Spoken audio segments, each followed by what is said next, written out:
Ndaj kjo është përgjigja në fakt që Rama i ka dhënë SPAK-ut. Nuk ka lidhje fare me këtë kujdesin se mos ndoshta masat e arrestit në burg zgjaten në mënyrë disproporcionale. Kjo nuk është çështje politikës. Aq më pak e qeverisë. Aq më pak e miqve dhe shokëve të atyre të pandeurve. Kjo është çështje e drejtësisë. Zgjidhet në gjykatë. Në gjykatë shkallës parë, në gjykatë apeli, gjykatë lartë, gjykatë kushtetuese e me radhë. Jo Ertil. Ajo se çfarë po ka ndodhur sot, që është më së qartë ka kohë, që është kumtuar nga Rama, është përfundimisht asgjësimi i ëndrës bukur të reformës në drejtësi, me thënë drejtën. Edhe, ta them me këtë, edhe i arsyes, njërës për arsye kryesore të integrimit të këtij vendi në Bashkimin Evropian, kaq afër sa jemi, njeriu i cili me tamtamet mëdha tha unë e bëra drejtësinë, drejtësia ka jetën prej meje, Partia Socialiste është mbështetëse e drejtësisë, tashmë po e çmonton një nga një, me SPAK, me GKO, me gjykatë kushtetuese. Dakord, me këto që thatë, por kjo nuk e ndalon SPAK-un që t'i mbylli hetimet për zonjën Balluku edhe që është detyrë dhe ta çojë në gjykim. Se ma bët pyetën dhe më doli nga mendja. Pra, çfarë mundësish ka SPAK-u? Dgjoj. Jemi korrekt? SPAK-u ka gjithë të drejtën ligjore, procedurale dhe kushtetuese të hetojë, diçka të thotë të mbledh prova në Ertil. Të mbledh dokumenta, të pyes dëshmitar, të bëj ballafaqime, të bëj ekspertime, të bëj eksperimente, dhe gjitha mjetet e hetimit. Por ka një gjë që nuk e kryen dot. Ti ruaj hetimet nga influencat e jashtme të papërshtatshme nga të pandeurit. Të ruaj dëshmitarët mos intimidohen. Të ruaj dokumentacionin mos shkatrohet. Të mos lejoj që të krijohen dëshmitar të rrem.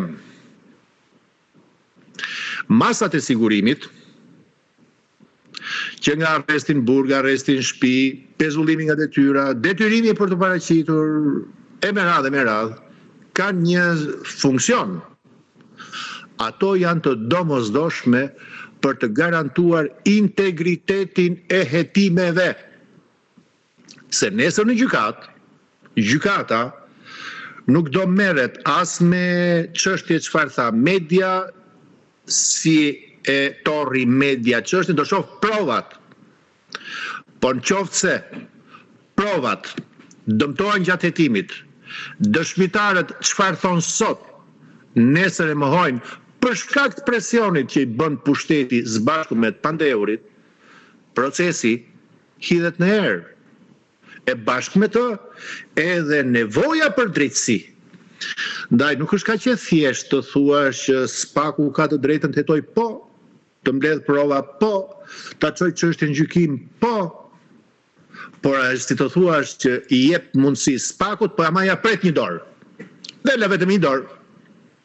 Ne nuk kemi nevojë për drejtësi gjysmake. Drejtësinë gjysmake e kishim në 2016. E kemi nevojë për një drejtësi e cila të mos jetë e penguar nga askush. As nga pandeurit, as nga pushteti, as nga paraja, as nga krimi. Praktikisht, ajo se çfarë po ndodh është ajo që unë thash më lart, sot jemi të qartë. Do kemi asnjë lloj dileme. Pushteti, ekzekutivi dhe parlamenti bashkë po bëjnë një grusht shteti kundër drejtësisë. Kështu do ta shifja unë. Po për sa i përket rolit të opozitës. Edhe sot u shpreh që Edi Rama po i bën presion SPAK-ut, por nga ana tjetër, opozita ende nuk ka le të themi qëndrim 100% ndaj prokurorisë posaçme, po të nisemi edhe nga deklaratat apo sulmet që bëhen ndaj gjyqtares Irena Gjoka. Qartë. Nertil, në qoftë se sot kemi arritur në pikën të paimagjinueshme për mua të prej vitesh, që parlamenti nuk heq më imunitetet të deputetëve dhe të ministrave, se me këtë rast do themi diçka, ky parlament s'ka për të hequr më imunitetet të asnjërit, as majtas as djathtas, sot jemi të qartë. Por që të arri mazhoranca Edi Rama të ketë guximin,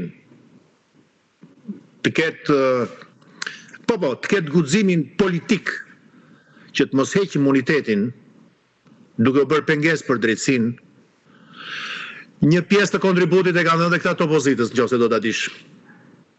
2 vjet më parë, 3 vjet më parë, kur ishte rasti i Sali Berishës, e pa se cila ishte qasja e këtyre të opozitës. Bën ty me flak për të mos hequr imunitetin e Sali Berishës, e kërkoi në atë kohë kërkoi një mas sigurimi, arrest në shtëpi, apo jo? Po. Lufta që bëjnë për ditë ndaj drejtësisë, siç të ju e thatë Irena gjyqtarja apo Altini prokurori, nuk është gjë tjetër, është vetëse një trajektore për të delegitimuar SPAK-un dhe GKK-n nëpërmjet prokurorëve apo gjyqtarëve individualisht, dhe këtë rrugë po e çon tash në një nivel edhe më të lartë, në pa gren pjedestal Edi Rama, duke rënë të gjithën kokë, nuk e heq imunitetin, ju shpërfill fare kohë që ekzistonin. Pra kontributi këtu është i përbashkët, edhe i opozitës, edhe i mazhorancës, edhe i Berishës, edhe Ramës. Tek e fundit të deshën. Unë këtë kam thënë gjithkohën, u bë 2-3 vite, 4 vite që them jam bashkë, e pra ja. Se si një tulleve njëri e tullën tjetri. Se si njëri e godet, tjetri bën komisione. Se si njëri bën protest, bën edhe tjetri protest para SPAK-ut. E ja ku arritëm. Arritëm në pikën, deri më sot të paktën, që nëse kjo do t'jetë finale, pra mos heqja imunitetit, si unë e mendoj në fakt, kjo është goditja më e madhe që jepet, ju thash, sistemi drejtësisë, po mbi të gjitha duhet ta them edhe këtë, edhe atyre të cilët e mbështetën, e krijuan, investuan, e bekuan reformën drejtësi, që janë Washingtoni dhe Brukseli. Unë besoj që tashmë është koha edhe ata të flasin. Se pas kësaj nuk ka asgjë më shumë.